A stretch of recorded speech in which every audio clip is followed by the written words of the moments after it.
Good afternoon, everybody, and welcome to the Asia Pacific Society of Cardiology 2021 in Thailand. But I think my name is Dr. Daniel Chong, and I'm the chair of today's session, the APSC, Asia Pacific Society of Cardiology Consensus on Direct Oral Anticoagulants in AF Management. So this session that's done today will last for about an hour and 10 minutes. From 4 p.m. Bangkok time to about 5:10 p.m. Bangkok time. And I think the speakers and the panelists are from all over Asia Pacific region. Before I start, I'd just like to welcome everybody. I'm currently in Singapore, here at the National Heart Center in Singapore, and I'm one of the consultant cardiologists here. And just a few housekeeping announcements before we start this session. I'd like to request that the participants use the live Q&A box if there's any questions you may have along the way. Some of the presentations will be recorded and will be played as a recording. But at the end of all three presentations, there will be the opportunity for a live question and answer session. However, please put your questions in a Q&A box so that myself, as well as some of the speakers and panelists, can get to your questions and can answer them. Today, I have with me Dr. Sofian Johar, who is a senior cardiologist at the Gleneagles in Brunei. He is an interventional cardiologist as well as an electrophysiologist. And he's actually the president of the Cardiac Society of Brunei at this point in time. He's trained in London. He graduated from Cambridge, furthered his training and actually completed his subspecialty training in cardiac electrophysiology at the Royal Brompton Hospital. He has done a PhD, and he will be my co-chair today. Towards the later part, he'll be sort of helping out with the question and answer session as well. He's also our very first speaker who will be talking about the DOAC indications in Asian AF patients. Without further ado, maybe I can either invite the video to be played or Dr. Johar to give his presentation. Thank you. Thank you very much for the kind introduction and the kind invitation to speak today. My job is to discuss DOAC indications in Asian AF patients. So in the Asia Pacific, the burden of atrial fibrillation is greater, and by 2050, more than 70 million people in the area will have atrial fibrillation. We know that oral anticoagulation has a clear net benefit, as it is highly effective in preventing atrial fibrillation and reduces the risk of stroke by up to 2/3. Direct oral anticoagulants, or DOACs, have emerged as a viable alternative to vitamin K antagonists like warfarin for the prevention of thromboembolic events in atrial fibrillation patients. And DOACs interfere with thrombus formation by direct inhibition of thrombin or through factor Xa inhibition, which converts prothrombin to thrombin. Dabigatran is the only competitive direct thrombin inhibitor, whereas rivaroxaban, apixaban, and doxaban are factor Xa inhibitors. We know that one of the problems with oral anticoagulation, especially with vitamin K antagonists, is the issue with monitoring the anticoagulation status, specifically the INR levels. If you look at the Garfield HF registry, specifically looking at Asian patients, it does look like Japan fares fairly well with anticoagulation. So does Singapore. But other countries perhaps have lower rates of oral anticoagulation, such as in Thailand, Korea, India, and China. And some of this may be due to problems with monitoring anticoagulation status and getting patients to come for INR checks, as well as reimbursement. If you look at some data from the Gloria HF registry published recently in the Journal of Arrhythmia, the countries participating in the registry included South Korea, Hong Kong, Taiwan, Singapore, China, Japan. As they progressed in this registry, we noticed that there is a rise in the proportion of patients with NOACs here. If you look at the initial pattern at the start in the group as a whole, it's over 40% here in the first year, but by year 4, this goes to over 70%. If you look at what happens in Asia, this actually is mirrored here in the dark blue line, where there's an increase in the number of patients with novel oral anticoagulants, and the proportion of patients on warfarin also goes down. If you look in Europe, the contrast is definitely more marked, and it's true as well in North America or Latin America. So we know that as time goes on, the proportion of patients prescribed DOACs, NOACs, rather than oral anticoagulation and warfarin increases. And there are many reasons for that. And in terms of this consensus statement, the DOACs are recommended for use in atrial fibrillation in the absence of moderate to severe mitral stenosis and mechanical heart valves, as this was the population studied in the DOAC trials. Mild to moderate or other native valvular heart disease, such as mild to moderate aortic stenosis or aortic regurgitation, is also eligible for DOAC use, as it was also included in DOAC trials. And biprocessor valves were also included in these trials, and it's acceptable for use if it's for degenerative mitral regurgitation or in the aortic position. And in general, it's not advised if the etiology of the valve problem in the first place was traumatic mitral stenosis. We do consider DOACs for use in these situations, although data is more limited in patients with mitral valve repair more than 3 months post-op. Patients with severe aortic stenosis are potentially eligible, and patients who've had aortic balloon valvoplasty or TAVI are also eligible. And they may also require a combination of single or dual antiplatelet therapy. In patients with hypertrophic cardiomyopathy, data is quite limited, but patients are and may be eligible for DOAC. What we do know is when DOAC is contraindicated. In mechanical prosthetic mitral valves, DOAC therapy is contraindicated, and that's on the basis of a large randomized trial with the dabigatran. And patients with moderate to severe mitral stenosis, which is usually of rheumatic origin, it is contraindicated. These patients were excluded from the randomized controlled trials. And DOACs are also not recommended in pregnant women and children, and it's principally because there is no data available in this population. So looking at the statements from the consensus statement, statement 1, DOAC use is recommended over warfarin in DOAC-eligible AF patients. In general, the level of agreement is high, and the level of evidence is high. And DOACs have been shown to be non-inferior to reduce compared to warfarin in reducing stroke or systemic embolism, and has a superior safety profile, especially with reduction in intracranial hemorrhage. A meta-analysis has shown that DOAC significantly reduced thromboembolic complications compared to warfarin by reducing hemorrhagic strokes. DOACs are associated with significantly reduced all-cause mortality and intracranial hemorrhage, but there may be an increased risk of gastrointestinal bleeding. In the Asian population, studies and systematic reviews have documented the efficacy and safety of DOACs in preventing thromboembolic complications amongst AF patients, therefore supporting the use of DOACs in the Asian population. Statement 2 says that DOACs can be used in patients with valvular heart disease in the absence of moderate to severe mitral stenosis and mechanical heart valves. As we discussed earlier, the level of evidence is high, and the level of agreement is also very high. Moderate to severe mitral stenosis or prosthetic mechanical heart valves were excluded from pivotal randomized controlled trials. And in the previous trial with the dabigatran, it increased thromboembolic complication rates, bleeding complications in patients with mechanical heart valves. In the future, we may get some data with the Invictus VKA trial, which looks to evaluate DOAC efficacy and safety compared to warfarin in patients with rheumatic heart disease.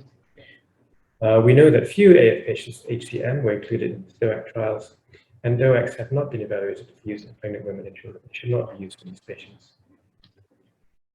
When it comes to statement 3, which is about risk stratification, for thromboembolic problems with atrial fibrillation.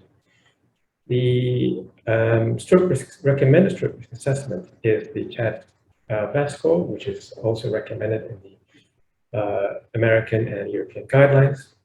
It is quite practical for calculation of stroke risk, as it does not involve too many variables. Lower ages have been proposed for scoring and initiation of anticoagulation in East Asian populations, but overall, the best anticoagulation scoring is still the CHAD-VAS score. The sex category in the CHAD-VAS score is the stroke risk modifier, and the CHAD-VA score can be reasonably used, and this is CHAD-VAS score without the gender, with a recommendation to start DOAC anticoagulation with the CHAD-VA score is more than 1, and that's an alternative to the CHAD-VAS score. DOAC use is recommended in Asian AF patients with a CHAD-VA score more than 1, or CHAD-VAS score more than 1 for men and more than 2 for women. And this statement 4.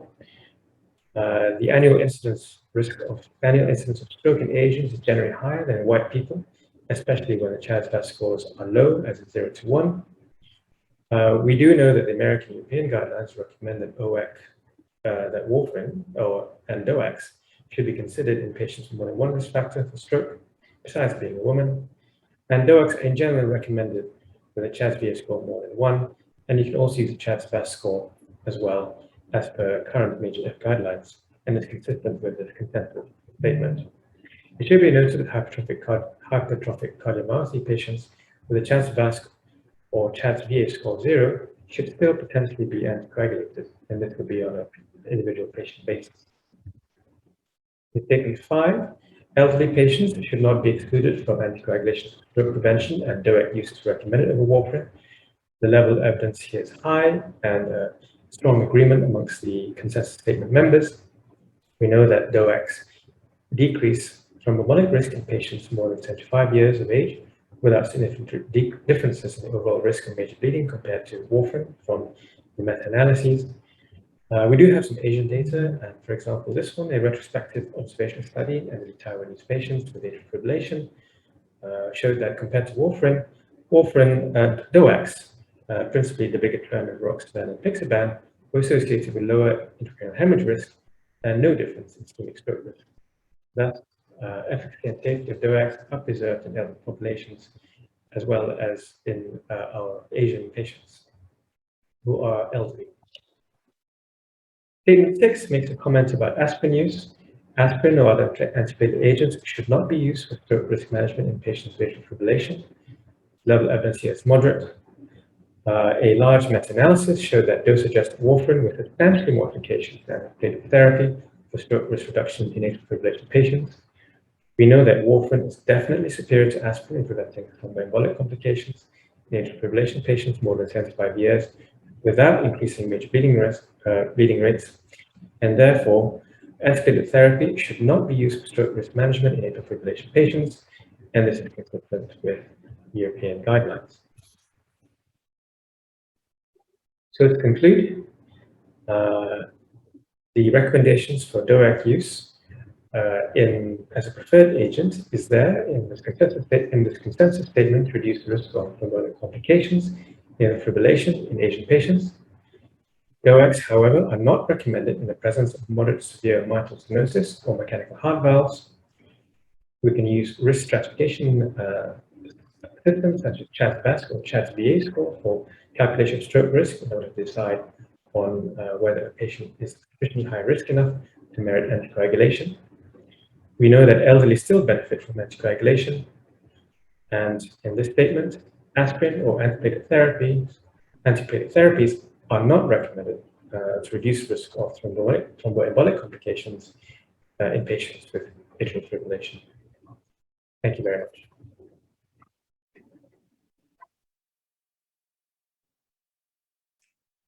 Thank you. Thanks so much, Dr. Sofian, for the wonderful presentation.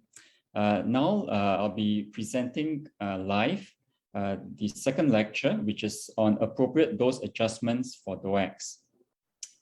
Let me just move to, these are my disclosures.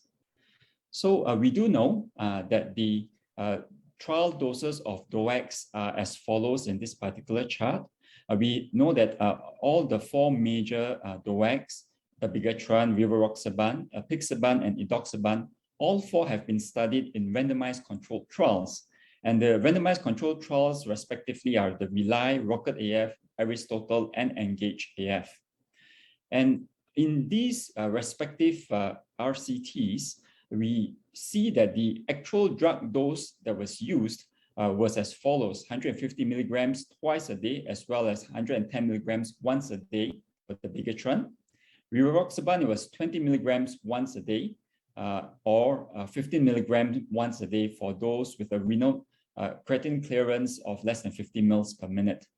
In Aristotle, it was 5 milligrams twice a day, but this was reduced to 2.5 milligrams twice a day, when 2 out of 3 of the following criteria are met.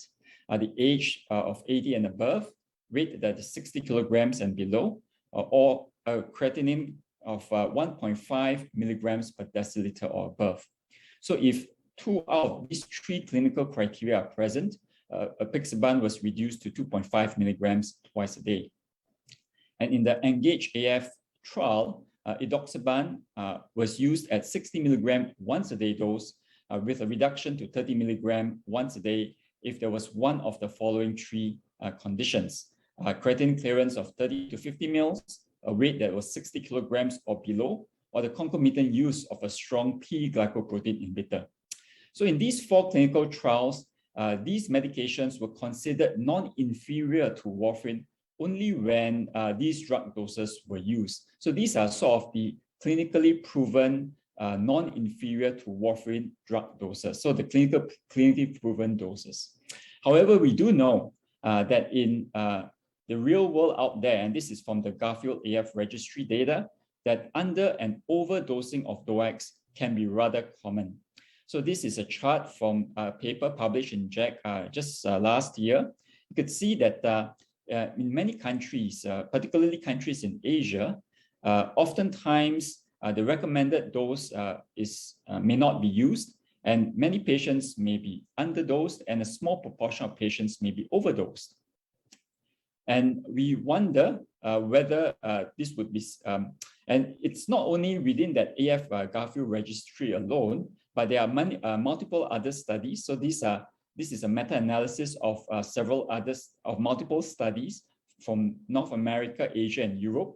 And you can see that this shows the same thing. You can see that in Asia, 10 studies were looked at in this meta-analysis, and about almost a third of patients in Asia were receiving off-label DOAC dosing.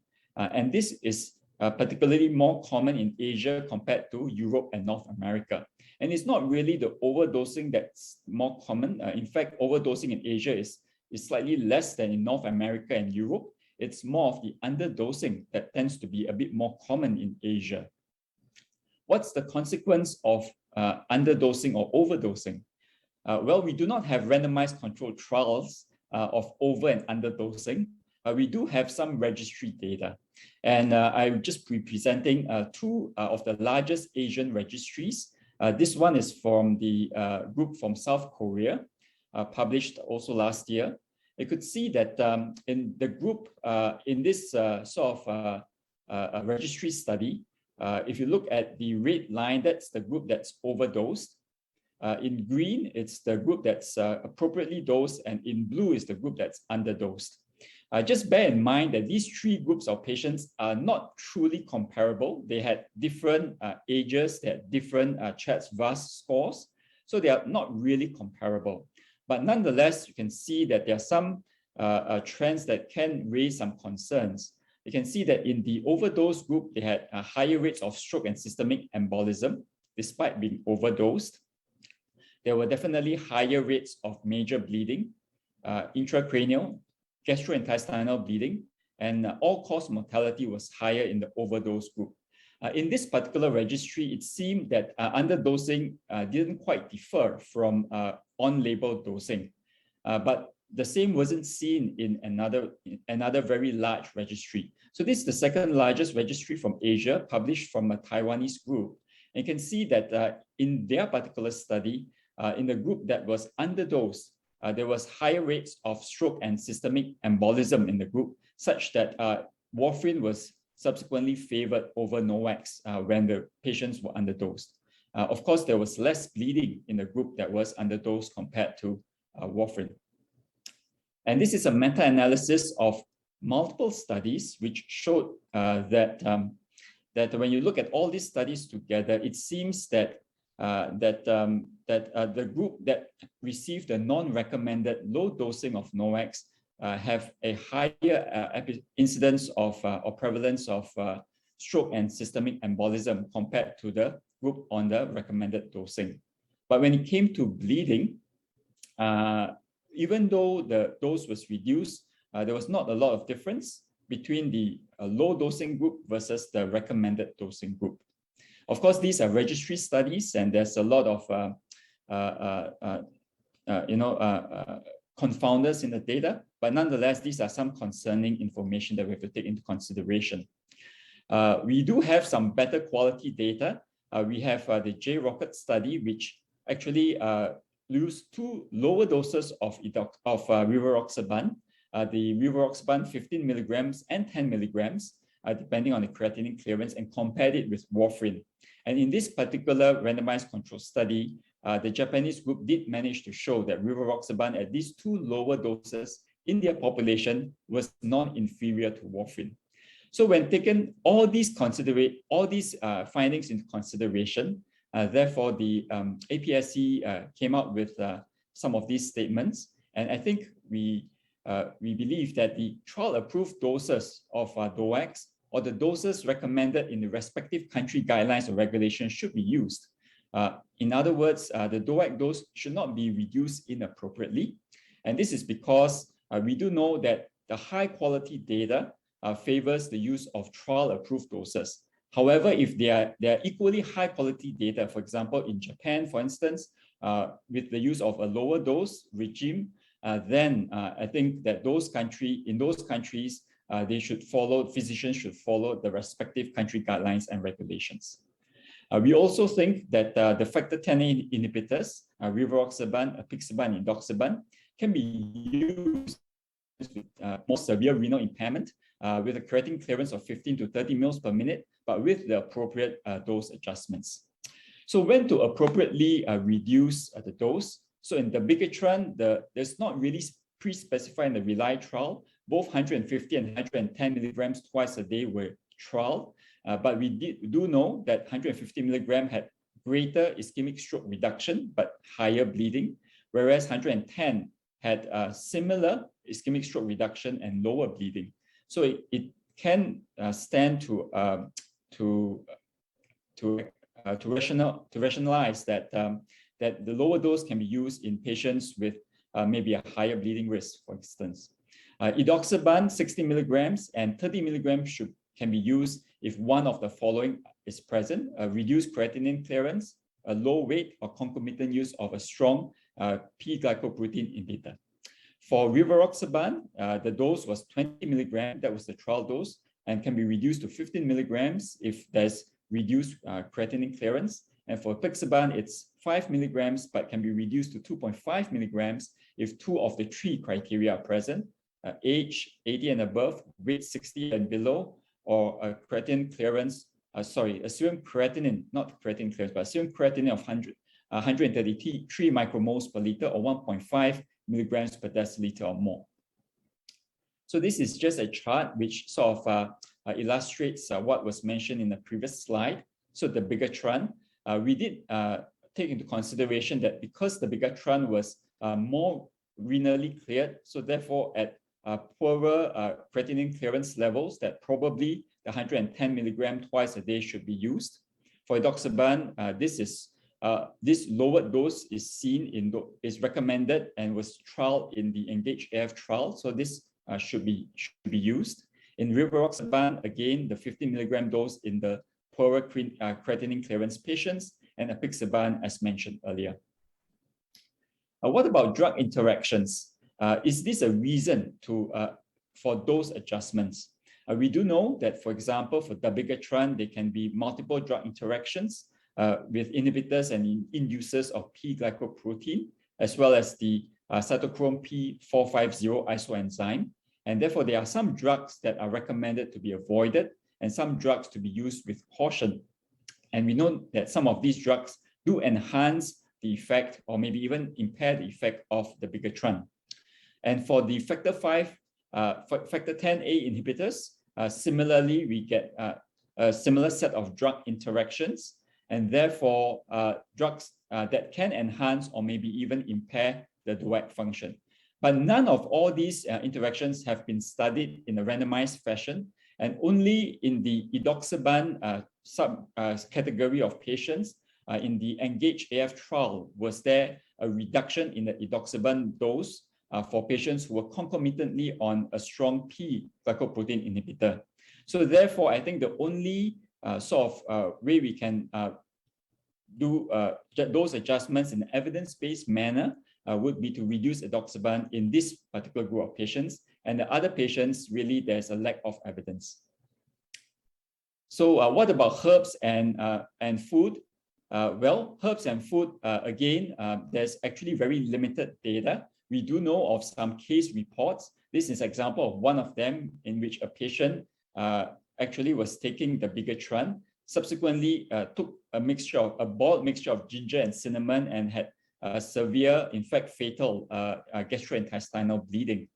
And we do know in humans that there have been some studies to show that some herbs and foods can affect the P-glycoprotein activity. However, there are other studies in animal models and in vitro as well. And honestly, looking at all these studies, really these studies, there's insufficient evidence. And what we can say is that when it comes to food and drug interactions, there are some that we would recommend that the patients avoid taking together with their DOAC. Apart from that, I think it is insufficient for us to say that we can adjust the dose on the basis of some of these food or drug interactions. So I think these are areas for further research: drug interactions, food, herbal, traditional medicine interactions, extremes of body weight or extremes of age. Of course, of note, the elder care study was performed in the Japanese AF patients above the age of 80, in which edoxaban at a lower dose of 15 milligrams were used. But this was in a group in which the physicians felt was not really suitable for normal anticoagulation. Also, what dose to use in patients with maybe low platelet level or even anemia, as well as end-stage renal failure. All these are areas that there is actually room for further research. So therefore, to summarize, when to appropriately reduce the dose? Well, for dabigatran, 2 doses can be used. Maybe the lower dose in patients at higher bleeding risk or poorer renal function. For edoxaban, reduce the dose if one of the 3 following conditions are met. Rivaroxaban if the creatinine clearance is below 50, and for apixaban if 2 of the 3 following conditions are met. Thank you. So with this, I conclude this talk, and I'd like to go on to introduce our third speaker, Dr. Chris Hammett. He is a consultant cardiologist with the Royal Brisbane Hospital Royal Brisbane Hospital, and he has participated in multiple randomized control and clinical trials on antiplatelets and antithrombotics. He has been a principal investigator in many of these studies and has published in multiple renowned medical journals. So without further ado, I would like to invite him to present maybe via video recording on the topic of periprocedural as well as bleeding management in the use of DOACs in AF patients. Dr. Chris Hammett. Hi, I'm Dr. Chris Hammett, cardiologist from Brisbane in Australia, and I'll be presenting on the periprocedural and bleeding management aspects from the guidelines for atrial fibrillation patients on DOACs. These are my disclosures. And here's an overview of what I'll be talking about. The first section is those complex situations where an atrial fibrillation patient requires antiplatelet agents as well because they've had an acute coronary event or they've had a PCI. And how do we deal with that overlap? And then I'm going to talk about how do we deal with patients on DOACs undergoing procedures, be it surgical or cardiac procedures. And finally, I'll talk about management strategies for patients who are on DOACs if they have bleeding. So firstly, patients on a DOAC who have an ACS event or have a PCI. This is a complex situation, and we've spent many years working out the ideal balance for these patients. The problem is that we need antiplatelets if you're having ACS or PCI. We've found quite clearly that anticoagulant alone is not sufficient in the acute phase. On the other side of this, antiplatelets aren't sufficient for atrial fibrillation. We need anticoagulation with DOACs in that situation. And if you overlap, or when you overlap DOACs and antiplatelets, bleeding goes up substantially. And so the key that we've emphasized in the guidelines is you need a period of overlap, but it needs to be as minimal as possible. And we need to be getting off antiplatelets sequentially as quickly as we can. So off aspirin within the first month, and then a single antiplatelet strategy for 6 to 12 months, with the destination therapy being DOAC alone. And the duration of therapy can be altered based on the patient. So if there's very high bleeding risk, you may go even shorter on that and get rid of the antiplatelets more rapidly to minimize the risk. If it's a very complex stenting situation or a very high risk of coronary events, you may extend the antiplatelet therapy, accepting the increased bleeding risk. So you nuance it to your patient. And we've got an awful lot of good evidence from several recent randomized trials telling us the best strategy is single antiplatelet and DOAC rather than triple therapy.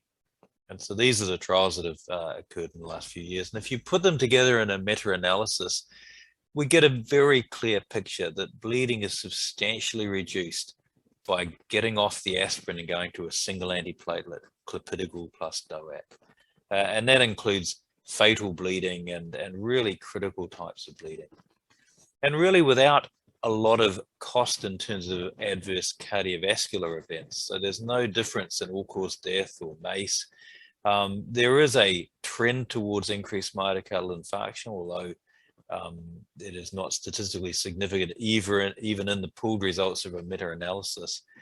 And there's a small increase in stent thrombosis, but remember, stent thrombosis is a very rare event these days, so this is a very small increase in a rare event. And we can nuance that even further. So in the Augustus trial, they asked, how short is too short? In other words, what is the period of time where aspirin confers some benefit, albeit at a bleeding risk? And they found that that period was the first 30 days. So this analysis, they looked at randomization to 30 days and they showed the clear bleeding cost from using aspirin. But conversely, there was some protection, some reduction in adverse cardiovascular events like MI, stent thrombosis. And so the first 30 days is a period where there's benefit from going a little bit longer in antiplatelets, but at a cost of bleeding, and that's where you can nuance it. Anything beyond 30 days, all they showed was cost, bleeding events for no reduction in MACE by going any longer on aspirin than 30 days. And so that underpins our guidelines, where what we've emphasized is that the background bedrock therapy is the DOAC. You continue that throughout. And you have a very short period of overlap with triple therapy, up to a month for patients who are higher risk, such as ACS, shorter if they're high bleeding risk, with clopidogrel continuing beyond that, up to 6 months for stable stenting, up to 12 months for an ACS event. And the destination, as was very well shown by our colleagues in Japan from the AFIRE trial, is DOAC alone. Going with antiplatelet on top of DOAC beyond 12 months really adds no benefit, just a bleeding cost. I should also mention here we've put down P2Y12 as an option, but really for the majority of patients that should be clopidogrel. We don't have a lot of experience of ticagrelor and prasugrel on top of DOAC, but the relatively small amount of published data there is suggests a high bleeding cost. So I would counsel towards using clopidogrel as your standard single antiplatelet. So what about other procedures? Well, we've got very clear guidelines telling us what to do with patients undergoing surgery and other cardiac procedures as well. And our statements are pretty clear that really the thing that's in DOAC's favor is a very short half-life. And so there's a very quick offset of action stopping it before surgery. It goes away quickly and you don't have to stop it days and days in advance. And on the other side of surgery, you get the effect of the anticoagulation back very quickly as well. So unlike warfarin, where we had to wait a week or more in some patients for the anticoagulation to build back up after we've stopped it, you really get it back again within half an hour after restarting a DOAC. So it really is, DOACs are much better suited for surgical procedures where you can interrupt briefly for the procedure and restart without leaving a very long gap that puts the patient at risk.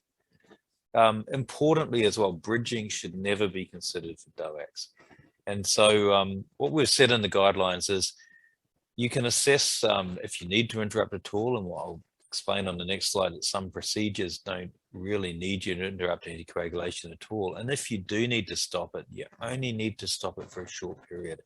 And we need to keep reminding our surgical colleagues that DOACs are not warfarin. You don't have to stop the drug 5 or 7 days beforehand. Indeed, you're doing the patient a huge disservice if you do. And unlike warfarin, we should never bridge with NOACs. We should never bridge if you're using DOACs. In fact, with warfarin, the benefit of bridging is pretty questionable these days, with the trials that have been done showing bleeding costs for no benefit. But certainly with DOACs, where there is a minimal gap with no anticoagulation, bridging makes no sense at all. And so when you're thinking about whether you should stop the drug and how long to stop for, you should consider a few factors. First of all, is this really a procedure with much bleeding risk? And some procedures where the operator is very keen you stop the NOAC don't actually have a particularly high risk for bleeding, and you have to weigh that against the downside of stopping the drug. And you do need to think about what is the thromboembolic risk of stopping. So if they have an exceptionally high CHAD score and they're having a very low risk procedure, I'd be having a frank conversation with the dentist or with the surgeon saying, you know, we're putting this guy at high risk for not a lot of benefit. You should also consider the renal function, because that has some effect on the duration of time it takes the anticoagulation effect to go away, especially for dabigatran, which is quite heavily renally excreted. And so that helps nuance the timing, how many days we have to stop the drug for. And think about other medications that may increase bleeding risk as well, and minimize those if you can. So we've put all this together in a figure in the guidelines, which helps guide, and the figure's based on the risk of the procedure. So for low bleeding risk procedures, and some of the more common ones are listed here: dental procedures, cataracts, coronary angiogram from a radial approach, EP studies, you really don't need to stop anticoagulation at all because the bleeding risk is low. But if you really feel you must, or if the surgeon is insistent, you really need to just miss one dose. So stop a day before, miss one dose, and that's all you need to do. In this category of uninterrupted anticoagulation, we've also put complex left-sided ablation, such as AF ablation in the left atrium, not because it's low bleeding risk, you have to do a transseptal puncture, but because there's a high thrombosis risk as well from doing the procedures in the left atrium and thrombus generation. And so a number of studies have suggested that those procedures are better with uninterrupted anticoagulation. If you're having a procedure which has a moderate bleeding risk, and they might be things such as endoscopy with a biopsy, prostate surgery, ICD implantation, because NOACs have a short half-life of only 8 to 12 hours, you can stop just a day beforehand if the renal function is impaired. And if the renal function is impaired, you just go out to 2 days for factor X inhibitors. They're minimally affected by renal clearance. 3 days for dabigatran, which has more renal excretion. And importantly, on the other side of the equation, restart the anticoagulation as fast as you can post-procedure. And that's really important. One of the biggest tragedies you see is where a patient stopped anticoagulation for an operation and either didn't restart it or stopped it for several days or weeks and had an adverse event in that time. And so it's important that we make sure that we are restarting anticoagulation as rapidly as we can afterwards. And high bleeding risk procedures, things like major vascular surgery, really just add a day for absolute certainty that anticoagulation effect has fully gone away. So for normal renal function, cessation of 2 days is absolutely fine for the DOACs. And if you have impaired renal function, for certainty, stop 3 days early for factor 10 inhibitors, 4 days early for the dabigatran, and don't forget to restart. So what about bleeding events? Well, luckily bleeding is not that common on DOACs, and it's important to remember that even though we have a supposed reversal agent with vitamin K for warfarin, patients are much safer on DOACs with lower bleeding and lower fatal bleeding like ICH. And the short half-life of DOACs is very much in favor with using these drugs. And that means that most bleeding events can be easily managed just with time and simple supportive measures. And so we've put forward a schema here where in the first instance, you check they have been taking a DOAC and when they last took it. Think about whether you can manage, whether you can measure anticoagulation effect. There are assays for some of these agents, and there are factor 10 activity assays. They're rare and they take a long time, so most of us don't have them easily available. Other simple measures such as INR, that's increased if you have rivaroxaban activity on board. APTT is increased for dabigatran, so you can test those more as a rule out if you are thinking maybe the drug's not active, and if they're normal, you can be reassured. Doesn't work for apixaban with the simple assays. And of course, measure hemoglobin, creatinine clearance, which will help give you background information about the patient's safety. If it's a mild bleed, then you really have to just delay or discontinue the next dose and treat the underlying cause. If it's a more significant bleed, then we may need to do more, including simple strategies as we would for a spontaneous bleed. Go to the surgical side of bleeding, endoscopic hemostasis for GI bleeding, and simple volume expansion measures blood transfusion if needed. And within 8 hours, the majority of the anticoagulation effect will be gone with the DOACs. If you need to, if the risk is high, you can consider specific reversal agents, although we've found from experience that they're rarely needed, even though we were initially desperate to get them. And if catastrophic or life-threatening bleeding happens, then we should consider reversal agents such as Atrium, if we have it available. A lot of places don't, and if we don't, then a strategy that's been found to work in case studies is prothrombin complex concentrate, but that really needs specialist hematology input to make sure you get the dose right and you don't overshoot and cause thrombotic complications instead of bleeding. And that comes down to our statement that every hospital should have a strategy so you know what you're going to do if bleeding happens. What agents do you have available, and therefore how are you going to manage bleeding?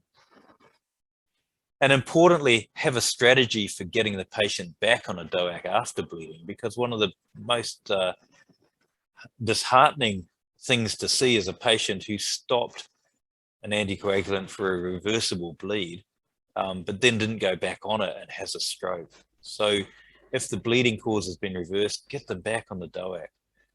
If you can't reverse it, such as a chronic GI bleed from angioectasia, you may still think about getting them back on DOAC if the bleeding cost is reasonable compared to the cost of stroke. And if you really can't restart it, such as things like intracranial hemorrhage, then can consider situations such as left atrial appendage occlusion, which is a strategy that can be used for some patients. So in summary, For AF, needing PCI or ACS, minimize the period of triple therapy, short period of aspirin, clopidogrel and DOAC alone, with destination being DOAC long-term. For non-cardiac procedures, think about the bleeding risk of the procedure, and if it doesn't need you to stop anticoagulation, you may not. If you do, you only need to stop DOACs for 1 to 2 days, and bridging is not necessary on DOACs. And finally, with bleeding, most bleeding can be managed with simple supportive cares. There are strategies for more severe bleeding, and each hospital should have a specific bleeding strategy. And it's really important to restart anticoagulation following the bleeding event, not just bleeding being treated. So thanks so much for listening to me, and I'm very happy to take questions and be involved in the discussion with my colleagues in the next section of this session. So thank you so much. Thank you, Dr. Chris Hammett. So that was an excellent lecture from Dr. Chris Hammett. So we have all 3 speakers here live, Dr. Chris Hammett, Dr. Sofian, and myself. And we are very happy to be able to take any of the questions from the audience. I see that there's maybe just one question directed at me at this point in time. And the question is there any evidence to reduce the bigatron dose to 75 milligrams twice a day for patients with renal impairment? So I think with regards to this 75 milligrams twice a day, I think the person asking is probably referring to the dose that's been approved by the FDA in the United States. So I think in the United States, the dose of 75 milligrams twice a day is used over there. Here, at least in Singapore, we don't have this particular dose approved. And I understand that the basis of 75 milligrams twice a day is based more on pharmacokinetic studies rather than actually a very large scale randomized controlled trial. So we think that the evidence for a 75 milligram twice a day dose is not very, very strong. And in many jurisdictions or many countries in Asia, I think this dose is not even available because of that. So therefore, I think that the evidence is purely, at this point in time, based on pharmacokinetic data, and it's more specific to the United States at the present time. That's my understanding. Maybe I can ask the other panelists, Dr. Hammett or Dr. Sofian, is the 75 milligram, the bigatron dose available in your countries? Maybe I'll start first, Daniel. The answer is yes, but it's actually used for orthopedic indications. So technically speaking, we only have 110 and 150 available for atrial fibrillation, but 75 milligram is available. So in fact, if the clinician wants to give it, it would be possible. It's an interesting question, actually, because I think the randomized trials excluded patients EGF of creatinine clearance of less than 30. And I think for the FDA, they look at the pharmacokinetic studies between 15 and 30 mils per minute and still not less than 15. It's interesting because actually in our statement, we actually do say that rivaroxaban and apixaban are somewhat acceptable in hemodialysis patients, also on the basis of pharmacokinetic studies. Again, also, there's a note by the FDA on these 2 drugs. So there might be a discrepancy there, I don't know. I'd be interested to hear what Chris has to say about this. We don't have the 75 dose in Australia, and there's no enthusiasm for it because it doesn't seem logical to try and use a drug that's so heavily renally excreted if you have renal impairment or quite important renal failure. Just go to one of the 10A inhibitors, which are safer. They have less renal excretion, and therefore they're less sensitive to changing renal function, and you get more reliable anticoagulant effect and better safety. So I don't think dabigatran is a drug for patients with moderate renal failure or anything worse personally. And no, we only have the 110 dose and the 150 dose in Australia. So can I just do a poll then, basically, because at the moment, for example, in Brunei, we use apixaban 2.5 as an alternative to warfarin, BD. For anticoagulation renal dialysis patients.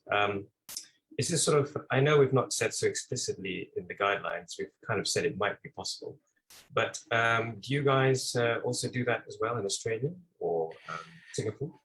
There's very little enthusiasm again for anticoagulating at all in dialysis end-stage renal failure. I think that one of the main features is that warfarin has been shown to be terrible compared to nothing. More bleeding, no reduction in stroke, because there's so much else going on when you're on dialysis that overwhelms your risk far beyond that stroke risk from atrial fibrillation. The trials we have relatively, there's only a couple of very, very small randomized trials showing not much at all, no real difference from warfarin, which we said is unfavorable. And if you look at the registry data, they seem to suggest that DOACs have less bleeding and similar stroke prevention to warfarin. But if we're comparing them to a drug, which we've already said we don't want, then it's a hard equation. So we're waiting on better trials, and there are a few reasonably big trials coming, which may give us more clarity. But I think it should be the exception to the rule to anticoagulate once you get to very end-stage renal failure on dialysis. The people in CKD4, I think they should be on rivaroxaban or apixaban at the appropriate dose. Yeah, that's a good summary. We have another question, I guess directed at you, Chris, as well. It's regarding triple therapy after PCI. So is it a full dose of NOAC? For example, some people use 15 milligrams of rivaroxaban with dual therapy instead of the full dose. I must admit I'm partial to that sometimes, but I appreciate that we're supposed to use the full dose, I guess. Maybe Chris could help enlighten us.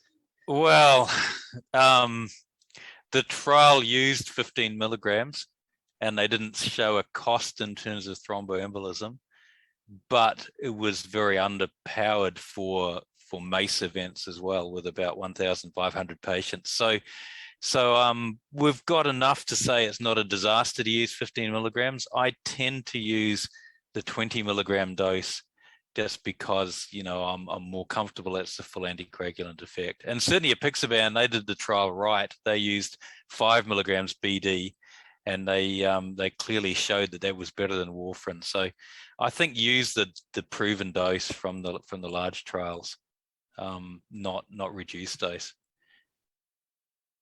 Okay. Perhaps I can jump in there to fill in that question. I think for this high bleeding risk group, the idea is to shorten therapy, especially that component. I think the dose, like I agree with Chris, 15 or 20, you choose your pick based on mood, I think. But the idea is to really shorten that component of it and truncate shortly to drop the aspirin as soon as you can. Yeah, thanks. Yeah.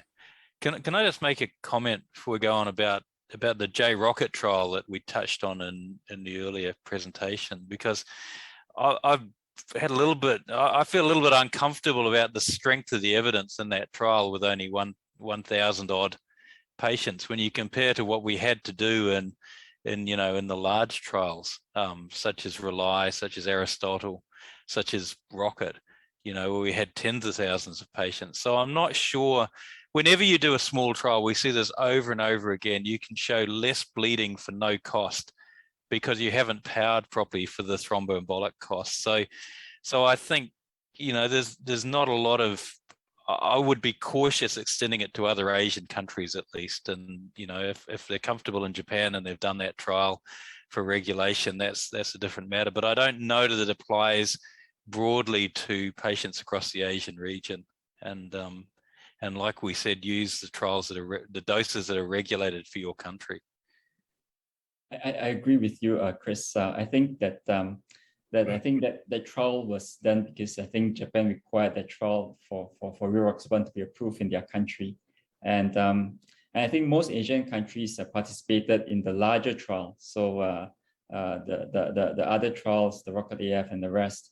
So I think that probably the Rocket AF and other trials would be more representative of actually our patients, maybe more than the J-Rocket population subgroup. And I would strongly agree that we probably should use the large trial, the approved doses for our patients. Yeah. I'm wondering if I could also ask my colleagues if they know other questions in the chat group, but a lot of Asian countries face economic constraints with NOACs. So I know this is a NOAC or DOAC session, but post-PCI, for example, would we still recommend triple therapy for 1 month and then warfarin plus clopidogrel for the next 11 months, for example, in ACS, as a general rule? Because some people, for a lot of people, they have no choice but to recommend that kind of approach. I might start off again. I think the bleeding cost with triple therapy, even for a month, is increased. For a small reduction in events for the higher risk end of the patients. And when you up the ante and you put in warfarin instead of a NOAC, which has a bigger bleeding risk and more important bleeding, such as intracranial hemorrhage, I think you'd need a pretty strong reason to keep the aspirin, the triple therapy, going for a month. I think it would have to be very complicated bifurcation stenting or a very high risk of a MACE event in that first month. So I would be comfortable, as the trials did, to stop the aspirin within a few days, within 7 days or at discharge, and go to very early single platelet if I'm using warfarin, unless there's something very complicated about the stenting.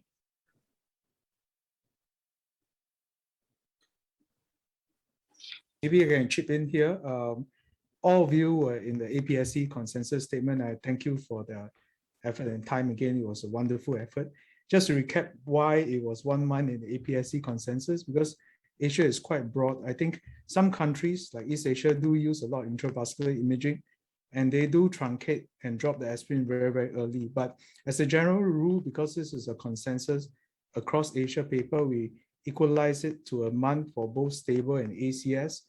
Just to clarify the fact that we also give guidance, you can shorten or lengthen based on your balance of ischemic versus bleeding risk. I think it's still flexible, but we didn't want to confuse the stakeholders. Say for this, is 1 week, 3 days in hospital, and I think it's confusing. So we say that 1 month is fairly safe for both stable and ACS, but it's up to you to judge how you lengthen and shorten based on your technical aspects as well as the patient characteristics. I think that was really the intent. Well thought out answer from Chris as well. Back to you, Sofian. Yes, I mean, it's actually, we're fortunate actually that we can actually give DOACs for the majority of patients post-PCI, but I recognize that there are a lot of people who can't. Perhaps maybe I'll, in the absence of another question from the audience, maybe we could discuss the potential role for DOACs in things like rheumatic heart disease and even prosthetic heart valves. I know that the bigger trend was extremely disappointing, but there's still some enthusiasts who might still, like Lazarus, resurrect the role of factor 10A inhibitors in this situation. I wonder if anyone has some thoughts on these two things. I'll shunt it to Daniel then.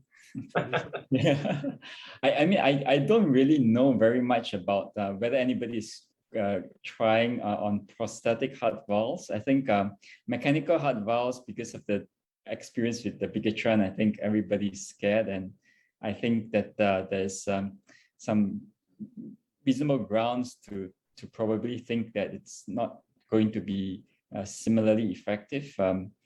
But with regards to rheumatic heart disease, in particular mitral stenosis, I see that as a potential area in the future, whether we could use even some of the NOACs for the moderate to severe mitral stenosis. I think there are 1 or 2 sort of observational retrospective studies looking at some Asian patients, showing that I think NOACs was similar, if not better than actually warfarin in patients with rheumatic heart disease. But of course, these are not truly randomized controlled trials, and I think there are 1 or 2 randomized trials that are ongoing. So I think there could be some additional role of NOACs in the group with rheumatic heart disease. That's my opinion. What about Chris? Yeah, no, I agree. I think I think prosthetic heart valves, no issue. I think we should be pretty comfortable that NOACs are safe in that situation. There's no biological reason why they shouldn't be. Rheumatic heart disease is difficult because it was excluded based on the idea that that's a higher thromboembolic risk situation. And we need to push the envelope into those areas now and test. And it's I think it's a 50-50 call whether they'll be as good as warfarin or not. And so we do need trials. And with mechanical heart valves, I think we're pretty clear that at least the bigatran's not as good. Probably the 10A inhibitors wouldn't be as good either. And we need good trials of that. And probably it's going to be the factor 11 inhibitors that move us into that field more than the current sort of field of NOACs. But having said all of that, there's the science, and then there's the actual, art of medicine and treating your patient. And we've all got patients who can't take the warfarin, regardless whether they've got rheumatic heart disease or whether they've got a mechanical heart valve. They've had recurrent problems, or they just won't do the tests. And certainly pragmatically, you're better to put them on a NOAC than on nothing. So, as a blanket rule, stick with what is tried and tested in these situations where we don't know. But if you can't, I think a NOAC is better than nothing.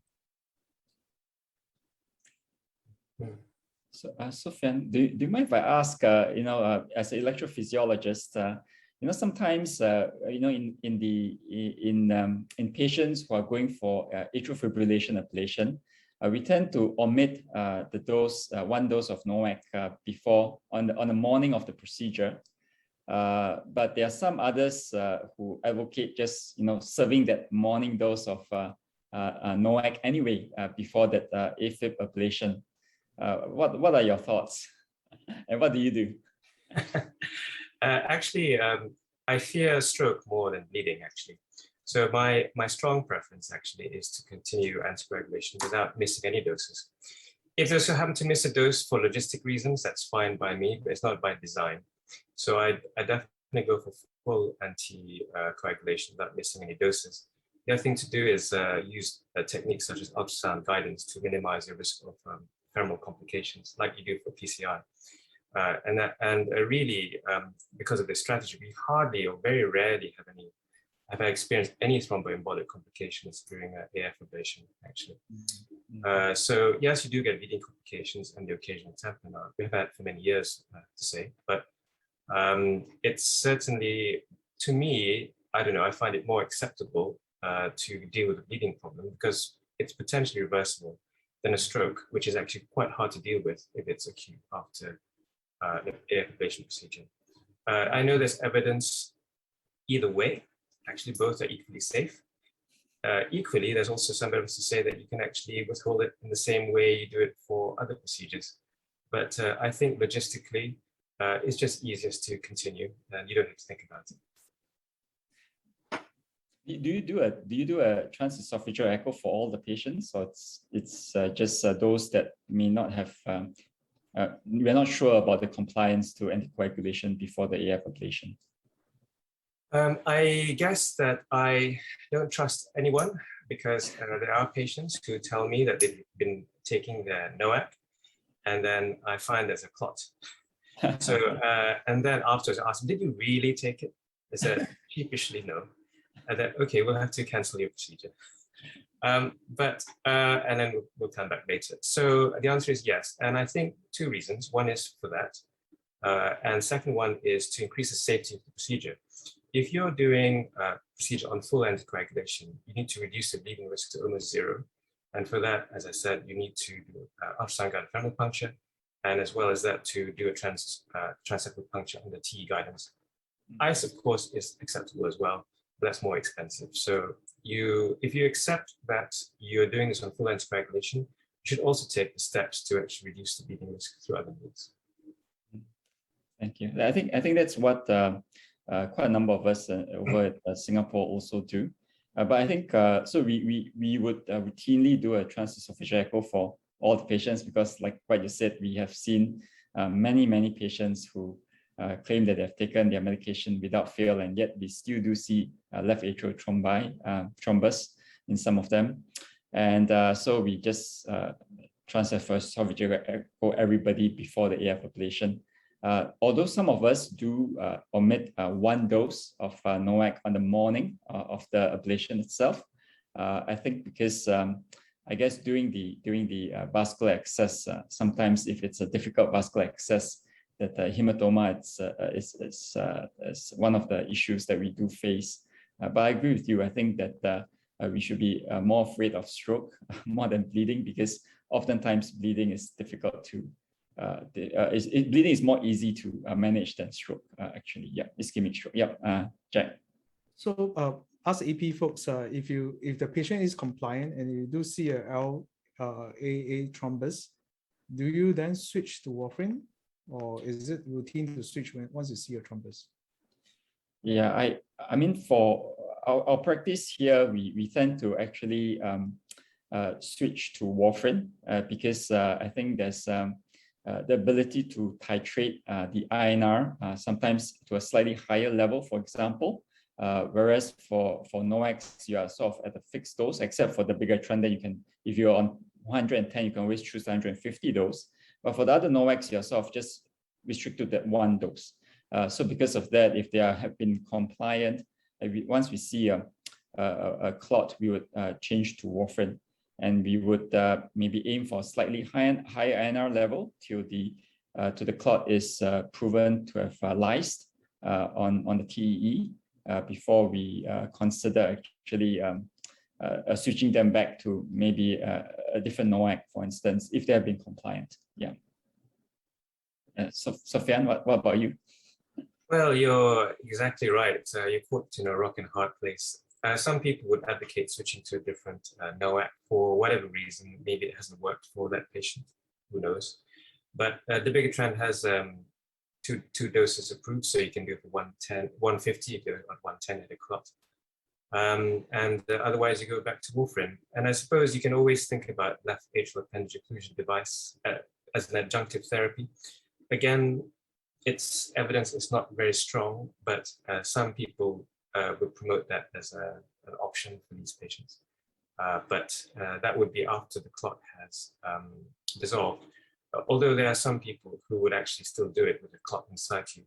I should say I'm not one of them, but I know some people have done. But, yes. So can I ask Chris, for PCI, for stage procedure, do you stop the NOAC for just one dose or 1 day? If we're going radially, I tend to be happy to just stop at the morning of the procedure. And it's elective, so if we find that somehow we don't manage to do it radially, we can come back on a different day for a femoral puncture. There's no benefit in stopping it any longer than that. You reduce the anticoagulant effect sufficiently to be safe with just missing one dose. I mean, you could even do it on the rivaroxaban or the NOAC given that day, to be honest, with no real adverse effect. Thanks, Chris. Yeah, I think our time's up. I would like to thank Dr. Sofian, Dr. Chris Hammett, Dr. Jack Tan, APSC President, for being with us to have a very lively Q&A session. Hopefully, this session has been helpful to the audience, and that we can all be better physicians to our patients when it comes to NOACs in our AF patients. Thank you, everybody. Thank you. Thank you. Goodbye.